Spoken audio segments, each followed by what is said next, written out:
ఎన్నికైన తర్వాత మల్కాజిగిరి నియోజకవర్గానికి సంబంధించి నిర్దిష్టంగా పూర్తి చేసిన వర్క్ ఏదైనా చాలా ఉన్నాయి. అవన్నీ చిన్నవి 10 కోట్లు 5 కోట్లు 4 కోట్లు ఇట్లాంటివి ఉన్నాయి. కానీ ఇవాళ ఎప్పుడు కూడా గుర్తుపెట్టుకోండి, రైల్వే ప్రాజెక్టులు మినిమం 3 to 5 years, రైల్వే ప్రాజెక్టులు మినిమం 3 to 5 years ఉంటాయి. రాష్ట్ర ప్రభుత్వానికి సంబంధించి ఉంటే వెంటనే అయిపోతుంటాయి.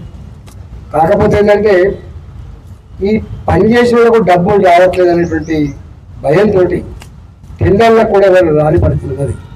సకాలంలో పనిచేయని పరిస్థితి తప్ప ఇవాళ లేకపోతే మా గౌరవ కార్పొరేటర్లు ఇక్కడ 4 మావలే ఉన్నారు కాబట్టి దాదాపు ఈ 2 సంవత్సరాల కాలంలో అనేక రకాల వర్క్ చేసిండు. వాళ్ళ దగ్గర ఆ డేటా ఉంటుంది.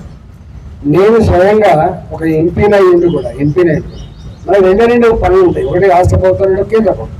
కేంద్రంలో వచ్చేది కేవలం ఈ రైల్వేసు, నేషనల్ రైల్వేసు. నేను వచ్చిన తర్వాత ఒక 3 ప్రాజెక్టులకు ప్రతిపాదన పెట్టినా. ఒకటి బాలనగర్ నుంచి నర్సాపూర్ రోడ్కి, అది స్టేట్ హైవే ఉంది, నేషనల్ హైవే తీసుకొని ఒక ఎక్స్ప్రెస్ కారిడార్ నిర్మించాలని చెప్పి, పూణే ఎక్స్ప్రెస్ ఎట్లయితే ఉందో మెడిపట్నం అట్లాగే ఎక్స్ప్రెస్ లైన్ నిర్మించాలని చెప్పి ఒక ప్రతిపాదన నడుస్తుంది. ఎల్బీ నగర్ నుంచి వెళ్ళి తుర్కేయం గాంధీ నారాయణ రోడ్లో కూడా అదొకటి నడుస్తూ ఉంది. ఒకటి ఎల్బీ నగర్ నుంచి వెళ్ళి హయత్నగర్ దాకా 550 కోట్ల రూపాయలతోటి ఒక ఎలివేటెడ్ ఫ్లైఓవర్ బ్రిడ్జ్ శాంక్షన్ చేశాం. ఇట్లా ఉన్నాయి. ఇవాళ మేము దీన్ని కూడా ఇక్కడ సికింద్రాబాద్ జూబిలీ నుంచి మొదలుపెట్టి శామీర్పేట వరకు, అదేవిధంగా ఎల్బీ నగర్ నుంచి హయత్నగర్ వరకు ఈ 2 లైన్లలో మెట్రో కాకుండా దీన్ని ఎక్స్పాన్షన్ చేయమని చెప్పి కూడా ప్రతిపాదన పెట్టినాం మేము రైల్వే. వచ్చినాయి మరి ఒక్కడే వచ్చినాయి ప్రతిపాదన పెట్టినా మీరు. నేను అడుగుతున్నా, ప్రతిపాదనలు మస్తు దరఖాస్తు చేస్తారు కానీ చేసేవాళ్ళు కావాలి.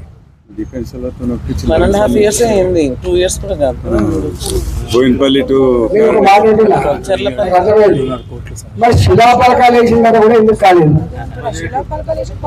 ఎవరు వేసిందా శిలాపలకం? ఏ గవర్నమెంట్ ఉన్నప్పుడు వేసిండు? 10 ఏళ్ళు అయితే వాళ్ళ గవర్నమెంట్ ఉంది కదా. ఇవాళ నువ్వు అంటున్నావు కదా, కోఆర్డినేట్ చేస్తున్నా, దరఖాస్తు ఇస్తున్నా, ఇది చేస్తున్నా అని చెప్పి అంతకుముందు మీ మామని ఎమ్మెల్యే కదా. మరి అట్లాంటి ఎందుకో చేయకపోతుంది. అన్ని వట్టి మాటలు.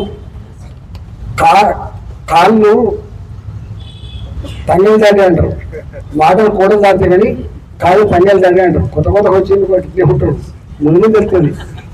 10 ఏళ్ళ గవర్నమెంట్ ఉన్నప్పుడు ఒక వారం నుంచి దీక్ష చేస్తుంది.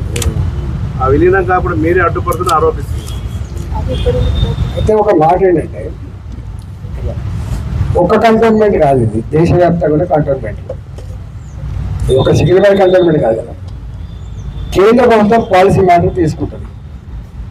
మేమేం కప్తా అంటే మేమేం అడ్డుకుంటాం కాదు.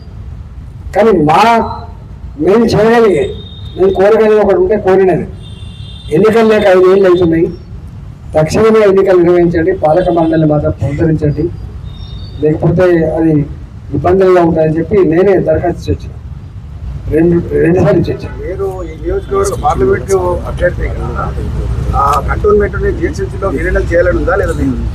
ప్రజలు మిక్స్డ్ ఒపీనియన్ ఉన్నది.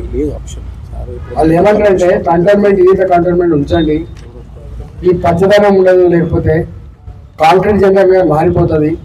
సికింద్రాబాద్ నుంచి కంటోన్మెంట్ ఎంటర్ అవుతున్నప్పుడు అక్కడనేమో వడగాళ్ళు వస్తూ ఉంటాయి, ఇక్కడ రాగానే కొంచెం చల్లగాళ్ళు వస్తూ ఉంటాయి. 2-3 డిగ్రీల టెంపరేచర్ తక్కువ ఉంటుంది.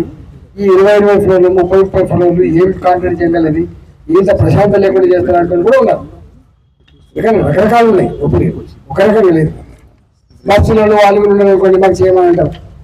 కొంచెం మంచి లైఫ్ అలవాటు పడ్డాలంతా మాకు చేయదంటారు. ఇట్లా మిక్స్డ్ అయినా ఏది ఏమైనప్పటికీ కూడా కేంద్ర ప్రభుత్వం దీని మీద మంచి చెడు ఆలోచన చేసుకొని వాళ్ళు ఏం చేసినా కూడా మేము కట్టుబడి ఉంటాం. ఇది కూడా చెప్పండి సార్.